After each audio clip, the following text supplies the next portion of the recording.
Prezados irmãos, sejam bem-vindos em nossa casa. Nós queremos convidar a todos agora a elevar o pensamento a Deus, a Jesus, buscando forças, porque é tudo que nós precisamos. O ciclo da vida vai se complementando. O rio também, ele não para, ele tem o seu percurso.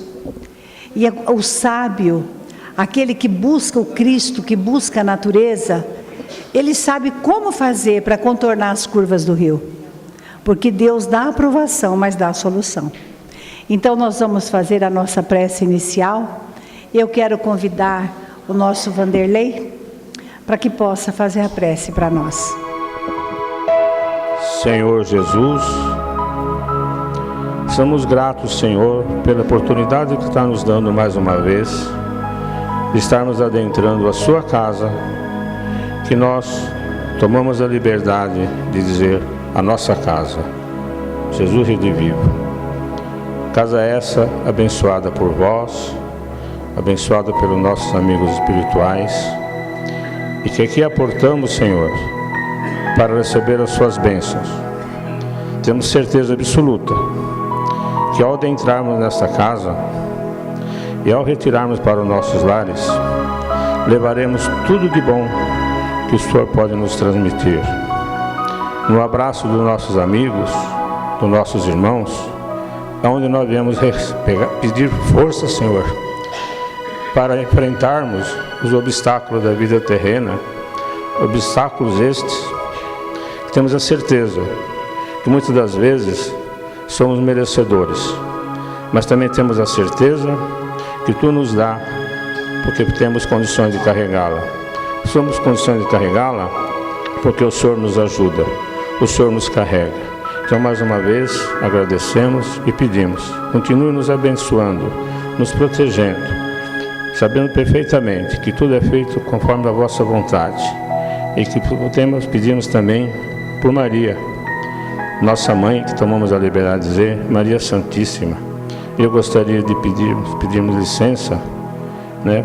Porque eu não vou poder permanecer talvez o tempo todo, devido ao compromisso no lar, e pedimos, rezarmos uma Ave Maria, essa nossa mãe, que nos cubra com o seu manto sagrado. Ave Maria, cheia de graça, o Senhor é convosco. Bendito sois vós entre as mulheres. Bendito é o fruto do vosso ventre, Jesus. Santa Maria, Mãe de Jesus, rogai por nós, pecadores, agora e na hora do nosso desencarne, Senhor. Que o Senhor nos abençoe e nos perdoe a emoção, porque alguns dias que eu não consigo vir ao centro e me emociono muito quando eu encontro com meus amigos e meus irmãos. Que assim seja. No capítulo 17 do Evangelho segundo o Espiritismo, item 11, a mensagem que veio no tempo de Allan Kardec é muito clara: cuidar do corpo e cuidar da alma. Muitas pessoas acham que deve castigar a matéria para que o espírito evolua. Outros querem castigar a alma, dizendo que o materialismo é que é a verdadeira vida. Então, se duas opiniões se confrontam, aonde é que está a verdade? A verdade está no bom senso. Porque nós temos que entender que nós, nesse ciclo de vida que nos encontramos, após termos um corpo físico, que aliás nós merecemos. A gente sempre fala que não, que está tudo errado, mas desta vez nós afirmamos, nós merecemos uma encarnação. Então Deus nos deu o corpo, e esse corpo, através dele, é o que nós vamos evoluir. Poucas pessoas se aperceberam que a nossa matéria é um punhado de energia. Poucas pessoas perceberam que esta energia tem que ser tratada, porque os nossos órgãos, que nos faz habitar nesse corpo, é o que dá vida, não é? Que faz pulsar para a nossa alma habitar nesse corpo, esses órgãos têm que ser tratados. Porque deve ser tratado. Porque cada vez que a nossa alma, que habita nessa matéria, ela entra em aflição, em desespero, ou então em negligência, nós estamos maltratando esse instrumento que Deus nos deu. Necessário saber também, como dizia há um tempo atrás, não é? O espírito é forte, mas a matéria, o corpo é fraco. Isso nós atribuíamos, os nossos desatinos da vida, nós atribuíamos à nossa matéria. Mas lembrem que a nossa matéria é apenas instrumento do corpo, quer dizer, do espírito, nada mais. A nossa safadeza, a nossa intemperança, a nossa vaidade, o nosso orgulho não é do corpo, isso vem da nossa alma. Então, nós temos que ser advertidos, por quê? Muitos imaginam que nós nunca vamos deixar esse corpo. A morte parece tão distante para todos nós. Quando nós falamos em morte, parece que é o vizinho, que é um parente, que é um amigo, mas nunca imaginamos que nós, um dia, vamos ter que enfrentar esse momento do desencarne. E sabendo, como fala Emmanuel, que a nossa mente é o que comanda o nosso corpo. É aqui, é o nosso cérebro que comanda. Então, é justo nós entendermos que no momento do nosso desencarne, gente, tudo que nós fizemos na vida vai passando rapidamente, rapidamente. E o reflexo daquilo que nós mais quisemos na vida, que está entranhado na profundeza da nossa alma, isto reflete naquele momento. E é aonde nos segura na matéria. Ou então, para entender melhor, nós vamos explicar. Ora, se meu reflexo é sempre, por exemplo, eu tenho um objetivo, quero me dar bem, quero ser rica. Eu quero ter tudo, possuir tudo. Nem que para isso eu tenha que fingir. Então eu vou usar o nome de Deus em vão. Eu vou fingir bondade para segurar as pessoas. Ai daquele que tem mediunidade e usa a mediunidade para esse instrumento de querer se dar bem na vida, na parte financeira. Ai dele. Ai daquele que toma o nome de Deus em vão. Porque Jesus diz, é melhor pegar uma pedra, amarrar no pescoço e se atirar nas profundezas do mar. Porque ai daquele que servir de pedra de tropeço para um dos pequeninos meus. Necessário nós lembrarmos que o nosso reflexo, às vezes, é a vaidade. Eu quero ser uma artista de palco. Eu quero que todos me idolatram. Eu quero que meu corpo esteja sempre em evidência. Enfim, meu orgulho. Enfim, isso tudo é o nosso reflexo, que está na profundeza da nossa mente. E olha, é tão sério o que eu estou vos dizendo, que Emmanuel fala, dando uma comparação. A serpente, enquanto ela está presa, ela está servindo, dando o veneno para a fabricação do soro antiofídico. Basta soltar a serpente, ela corre para o serpentuário. Nós somos assim. Enquanto nós estamos em observância, nós estamos nos mantendo. A hora que colocamos a mente no travesseiro, ali começam as imagens que emitimos daquilo que nós somos. Pouquíssimas pessoas têm a força da vigilância. Então, nós temos que prestar muita atenção com relação, nessa época, a sexo, que é tanta barbaridade, aonde tanto o homem como a mulher está achando que o sexo é algo que não pode passar sem. Só que isto vai nos prendendo cada vez mais à materialidade. Nós precisamos tomar cuidado com aquilo que nós refletimos, que achamos que é bonito. Nós estamos chegando a um ponto que nos perdemos. É tanto artifício que nós esquecemos da beleza que tem que partir do interior. Nós queremos prender as pessoas apenas com a beleza física, que não é pecado. Mas não podemos esquecer do nosso interior, porque o nosso interior é o que vai refletir o nosso exterior. Ora, se nós ficarmos perto de uma beldade muito grande, cuja beldade é vazia por dentro, em pouco tempo nós estaremos enfastiados, porque não nos prende, porque não tem nada para nos oferecer. Então, precisamos cultivar a beleza interior. Essa é eterna, é o reflexo na hora da morte. Gente, eu estou falando em morte, porque de janeiro até agora foi 6 velórios. Claro, eu sei que todo dia alguém vai, mas são pessoas conhecidas, cujas enfermidades parece que por mais que se combata, aparece, surge. E então, Emmanuel, nesta lição tão maravilhosa, ele fala a respeito do passe. O que seria o passe se não uma transfusão de energia? Se o nosso corpo é condicionado à energia, ora, como é que nós vamos nos tratar apenas com a medicina da terra? Claro, é válido. Mas a nossa energia pode ser transmitida para qualquer pessoa que necessita. E qualquer pessoa deve buscar o passe, mesmo para a reforma íntima. Porque isso vai nos fortalecendo. Agora, nós não podemos cultivar as virtudes longe de uma reunião como esta.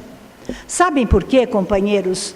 Porque esta reunião alimenta a nossa alma, o nosso psique. Basta saber que ficamos, às vezes, uma semana longe da casa espírita. Parece que vai surgindo uma perturbação, parece que vai aparecendo uma irritação, parece que nada satisfaz, é tudo muito vazio. Então nós necessitamos de Deus, nós necessitamos de Jesus, dos espíritos superiores. E convém que nós prestemos atenção. Então, cuidar do corpo e cuidar do espírito. É justo que busquemos a medicina, porque a medicina foi deixada por Deus. Mas e a nossa alma? Como é que ela vai conviver? É muito difícil. E eu falo porque a nossa sala nos traz experiência. Então, é muito difícil quando nós chegamos na frente de um médico e ele dá o diagnóstico, é um câncer. Nós levamos um baque tão grande, que naquela hora nós pensamos assim, meu Deus, eu pensei que era só com o meu semelhante. É o susto e depois a busca, não é, da própria vida, da própria matéria. Então, nós precisamos da alma, cuidar da alma e cuidar do corpo. A alma é uma amplitude de vida, porque pela alma nós podemos sentir o plano espiritual.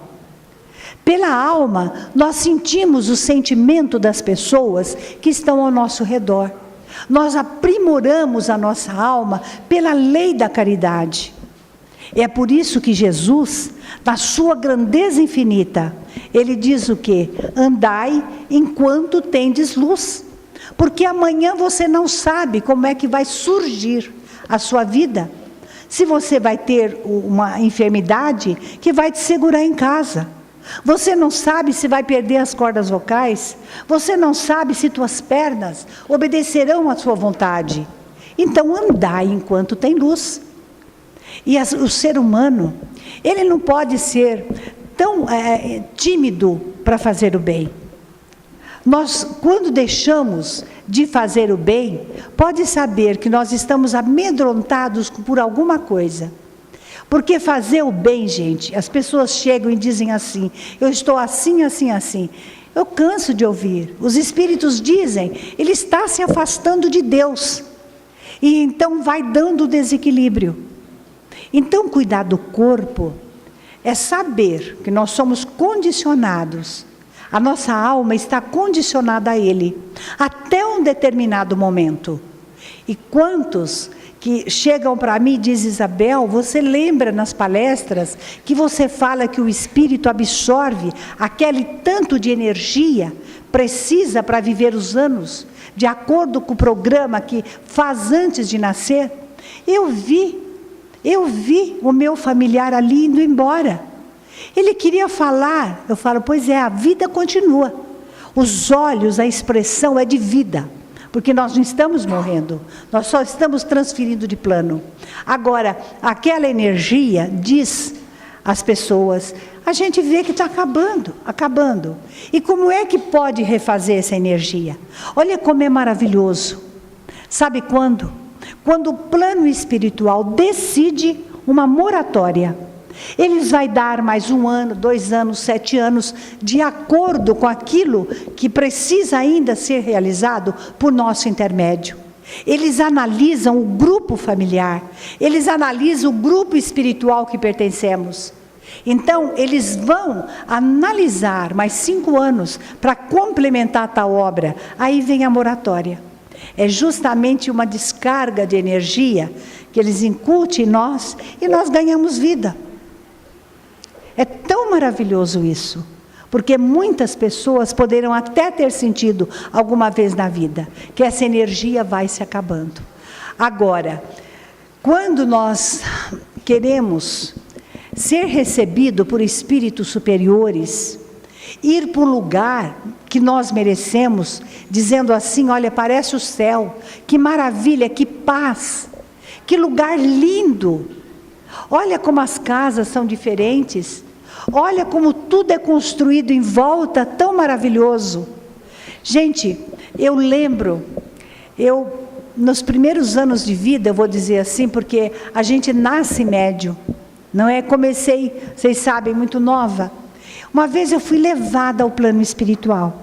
Eu estava começando na doutrina espírita. E então os espíritos me mostraram uma cidade belíssima. E foi mostrando aqueles prédios. E me diziam assim: aqui é o Ministério da Reencarnação. Aqui é o Ministério da Justiça. Ali é o Ministério da Desencarnação. E foi mostrando ministérios. Eu fiquei deslumbrada com tudo aquilo. E quando eu voltei ao corpo, eu pensei: a vida não é isso aqui. Não é levantar, se alimentar, é muito mais além. Porque da onde nós viemos é maravilhoso, é o plano espiritual. E todos nós viemos de um lugar maravilhoso, porque nós fomos preparados para nascer. Nós tivemos escolas, nós tivemos doutrinações, nós tivemos assessoramento para dizer o que nós queríamos da vida, o que nós íamos desenvolver. Então, chegando aqui, por que nós deixamos tudo do lado? Para na hora do desencarne, a gente dizer: que remorso, por que eu não fiz isso, por que eu não fiz aquilo? Olha, eu me omiti naquilo. Olha, eu fiquei um pouco acomodado naquilo outro. Então, tudo isso passa na nossa mente. E aquele reflexo daquela personalidade nossa, e que nós buscamos tantas e tantas vezes no pensamento, nós estamos fortalecendo a nossa personalidade. É ali que determina o que verdadeiramente nós somos. É ali que determina o lugar para onde nós vamos. E então, muitas vezes, para a gente não cair assim no desespero, é bom olhar para trás e olhar aqueles que estão soterrados nas grandes culpas. É bom nós olharmos também para o alto e ver que na nossa frente tem pessoas que já escalaram montanhas. Então, nosso destino a nós pertence. Deus sempre vai nos acolher. Mas, para encerrando essa história de morte, que dá tanto medo, a gente imagina uma mulher com uma foice, umas máscaras terríveis, que é tudo bobagem. Tem o Ministério da Desencarnação. São espíritos maravilhosos que vêm para nos ajudar. E eu falo sempre, aqueles que ficam, no momento tem tanta assistência espiritual, que dá força para ele prosseguir. Eu costumo falar que se não é essa força, a gente vai junto. Outra coisa que eu aprendi, que eu queria falar para os meus irmãos, gente, nós sentimos o desencarne de uma pessoa, não é porque nós estamos longe ou perto, não é isso. O problema é de afinidade fluídica. Quando uma pessoa tem muita afinidade conosco, nos mantém fluidicamente, a energia casa. Então, quando essa pessoa vai se afastando, dá desespero, porque nos faz falta aquela energia, aquele fluido. Então, nós sentimos o desencarne de alguém de acordo com essa energia, de acordo com esta afinidade. Certa vez, um companheiro muito querido estava em pleno trabalho, em atividade. Hoje ele está no mundo espiritual. Ele chegou para mim assustado, no velório da sua avó materna, que morou com ele. E disse, eu estou assustado. Por quê? Eu não estou sentindo nada, Isabel. Nada. Todo mundo chorando, desesperado. Eu estou encarando com tanta naturalidade. Então, eu fiquei para dar uma resposta. E fui buscar. Com a ajuda de Dr. Bezerra de Menezes, ele me deu essa explicação. Não é que ele desejava o mal, não é que ele não gostava, não havia afinidade fluídica. Então o fluido é que nos alimenta. Ora, quantas vezes nós chegamos na casa espírita um pouco assim? A gente vê os amigos, nem fala, a gente olha, pronto, já dá um bom ânimo, a gente já está querendo começar, já estamos querendo continuar, isso não é nada, isso vai passar, e aquilo o que é? Senão o alimento da alma. É o alimento da afinidade, é o alimento fluídico. Mas eu vou encerrando. Eu lembro muito da nossa Marilene de Uberaba, hoje no mundo espiritual, porque ela que encerrava o trabalho do Chico. Ela dizia, então eu vou encerrando, eu vou fechando a minha fala, e eu quero encerrar a minha fala com essa viagem sem adeus. Esse livro foi uma pessoa que chegou em Uberaba e pôs nas minhas mãos. Até hoje eu não entendi. Não sei se era família, se não era. Apenas as lágrimas caíam. Eu segurei o livro e disse, eu vou ler com todo carinho. E é de uma pessoa, de um jovem, que faleceu num acidente de carro. E os pais, com certeza, sentiam muita falta desse filho. E a mãe era uma médium que nem sabia que era médium. Ela começou, durante a noite, a ser levada aonde o filho estava. Ela começou a ver também espíritos amigos dentro do seu lar. E na última mensagem, que eu achei interessante, ele escreve, através das mãos abençoadas do Chico, o seguinte: Mamãe Terezinha, o desencarne é a lei do nosso encarne. Olha, se nós encarnamos, nós vamos desencarnar.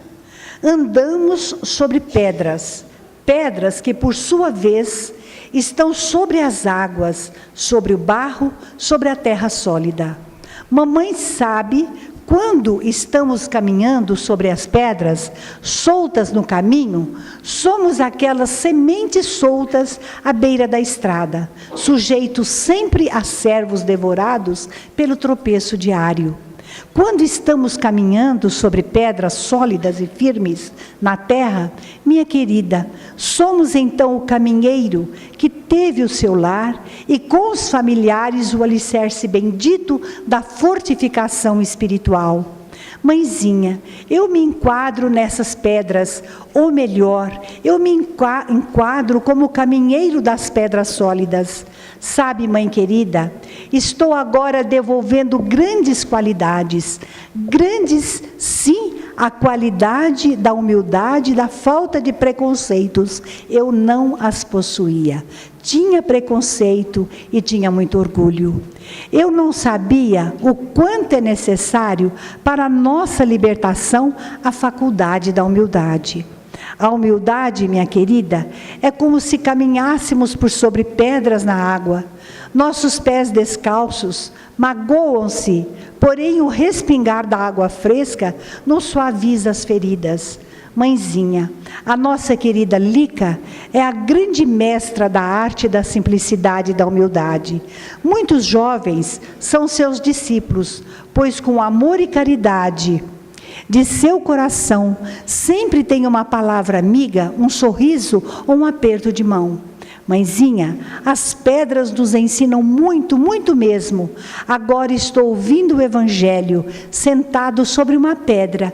Ao meu redor, outros jovens fazem o mesmo. Todos sentados em pedras também. E aí o Evangelho está caindo em terreno firme e sólido. Minha querida, caminhar sobre pedras está sempre para mim o maior aprendizado da paciência e da humildade. As pedras de hoje são os grãos de areia de ontem, de anos e milênios. É a paciência da espera em solidificar-se. É assim que somos grãozinhos minúsculos, criados pelo amor de Deus e solidificados cada vez mais pela fé. Aprendemos também a caminhar sobre pedras, que por sua vez estão sobre o barro mole, e aí é que vamos mostrar o que somos realmente. O nosso Marcos Ferreira dos Santos, a nossa Márcia Marilda de Paula, o Alvimar, enfileirando-se a Claudinha, todos caminhamos, mas firmemente sobre as nossas pedras. Fazemos grandes progressos, digo grandes vaidade, pois a cada equilíbrio novo é uma festa para o nosso coração. Mãezinha, minha querida, o meu coração hoje pediu muito para falar com você, assim internamente com muita afeição.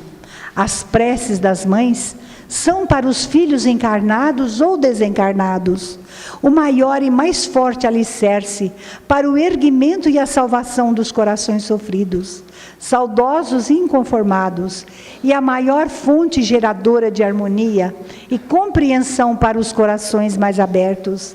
É também o bálsamo benigno para feridas consideradas incuráveis. Quero, mãezinha, que você me abençoe sempre, abrigando-me em sua prece na paz, que vão solidificando-se em pedras de amparo, pedras sólidas que formam verdadeiras fortalezas de amor. Muita lembrança aos irmãos e Jesus os abençoe, do seu sempre reconhecido filho Cláudio. Gente, essas pedras, elas podem solidificar em terra firme, até em areia movediça. Basta que nós olhemos o que estamos fazendo na nossa vida. Mas assim me vem na memória uma pedra que era uma rocha, aonde Jesus afastou-se da multidão e sentou-se ali, naquela rocha, e olhava, contemplava Jerusalém lá embaixo. E então ele diz: Jerusalém, Jerusalém. Aquele Jerusalém que ele disse saiu da alma, porque ele previa tanto sofrimento. E depois ele diz: destruirei esse templo, e em 3 dias reconstruirei. E nada mais era do que ele estava falando do desencarne. Que o seu corpo fosse destruído, é normal, mas em 3 dias ele haveria de recuperar. Aonde todos julgaram que fosse talvez o templo construído por Salomão lá em Jerusalém. Mas agora passou-se os séculos, 21 séculos passou. E nós estamos aqui meditando em tudo que o Mestre falou. Porque a doutrina de Jesus, sem evangelho, é perturbação e obsessão na certa. Então busquemos o Cristo, para pedir para Ele a luz, que nos favoreça, que nos auxilie na nossa fé, que nos ajude a corresponder a esses mentores tão maravilhosos que aqui se encontram, relevando as nossas dores, as nossas perturbações, as nossas fraquezas, que eles possam nos ajudar na nossa caminhada, que o nosso alicerce seja uma rocha, para que jamais falte a fé nos momentos mais difíceis e mais emocionantes da nossa vida, que é o momento do adeus. E que nesse momento em que nós pedimos Jesus por essa reunião, por todos os companheiros que aqui estão, para aqueles que nos assistem, também que são os internautas, também por aqueles, Jesus, que estão no mundo espiritual, aqueles que acabaram de deixar-nos. Ora, Senhor, que todas essas criaturas que partiram para o plano espiritual, que foram ligadas à nossa casa, que possa receber nesse instante o nosso pensamento em forma de gratidão, mas também em forma de incentivo, para que eles possam continuarem as suas jornadas, para que possam depois voltar para nos ajudar, e que não se decepcionem ao nos ver aqui no corpo, fazendo coisas que eles não gostariam de ver, mas que nós possamos nos alicerçar e dizer como Paulo, o grande apóstolo dos gentios: Mestre, que na nossa caminhada, mesmo que os nossos olhos chorem, que as nossas mãos se calejem, que os nossos pés sangrem, nós queremos dizer como Paulo: Senhor, a tua graça nos basta, e que Jesus esteja conosco, agora e sempre, que assim seja.